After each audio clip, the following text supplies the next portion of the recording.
మన హాస్పిటాలిటీ కావచ్చు, మన ఫుడ్ అవైలబిలిటీ కావచ్చు. తెలంగాణ రాష్ట్రం కాస్మోపాలిటన్ స్టేట్ కాబట్టి వేరే రాష్ట్ర పిల్లలు మంచిగా వచ్చి ఇక్కడ జయనితులు మన మన మన తెలంగాణ ప్రభుత్వ మెడికల్ కాలేజ్.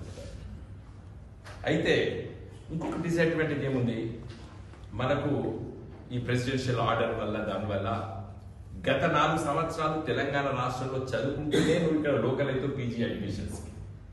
మన పిల్లవాడు ఎంబీబీఎస్ సీట్ కోసమో విజయవాడలో సీట్ వచ్చినా, మహారాష్ట్రలో సీట్ వచ్చినా, లేకపోతే నాగ్పూర్లో సీట్ వచ్చినా, ఒడిశాలో సీట్ వచ్చినా 4.5 ఏళ్ళు అక్కడ చదివితే మన తెలంగాణకు వచ్చేసరికి 4 లోకలే ఉంటాడు. తెలంగాణ బిడ్డ వేరే రాష్ట్రంలో ఎంబీబీఎస్ చదివితే మన రాష్ట్రానికి వచ్చేసరికి 4 లోకలు అవుతాడు. అక్కడ 4 లోకలు అవుతాడు, ఇక్కడ 4 లోకలు అవుతాడు. కాబట్టి అందుకోసం మన పిల్లలు పోవడం లేదు.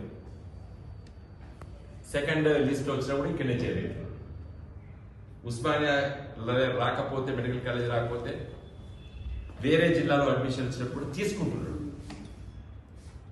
కాబట్టి వేరే రాష్ట్రాల పిల్లలు ఇక్కడ ఎంబీబీఎస్ చదివితే వాడు పీజీకి ఇక్కడ లోకల్ అయిపోతాడు. ఎందుకంటే 4.5 సంవత్సరాలు ఇక్కడ చదువుకున్నాడు కాబట్టి ప్రెసిడెన్షియల్ ఆర్డర్.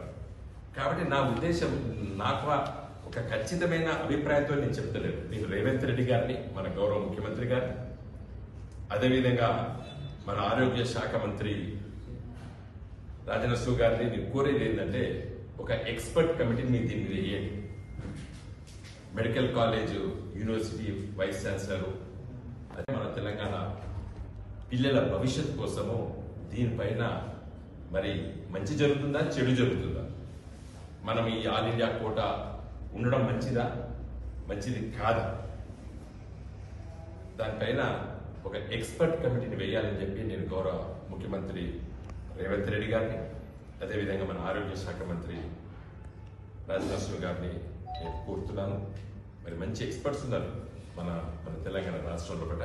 మనకు ఒక ఎక్స్క్లూజివ్ యూనివర్సిటీ ఉంది, college university of medical sciences, university of medical sciences. కాబట్టి వాళ్ళను దాంట్లో మరి ఒక 2 లాయర్స్ కూడా దీనిపైన చాలా లిటిగేషన్లో కూడా పార్టిసిపేట్ చేసిన సీనియర్ అడ్వకేట్స్ ఉన్నారు. వాళ్ళందరి అభిప్రాయం కూడా తీసుకొని మనకు మంచిదా, మన పిల్లలకు నష్టం జరుగుతుందా, దానిపైన నిర్ణయం తీసుకోవాలని చెప్పి నేను కోరుతున్నాను. తమిళనాడు వాళ్ళు నీట్ వ్యతిరేకిస్తున్నారు. నీట్ ఉండకూడదు, ఏ రాష్ట్రానికి ఆ రాష్ట్రం అడ్మిషన్ చేసుకోవాలని చెప్పి అదే ఇప్పుడు డిమాండ్స్ వచ్చినాయి.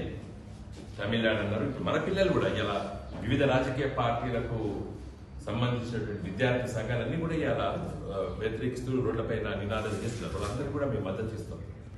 అందుకోసమే కేవలం నీటు పరీక్ష లీకేజ్ వరకే ఆగకుండా దీనిపైన ఒక సమగ్రమైన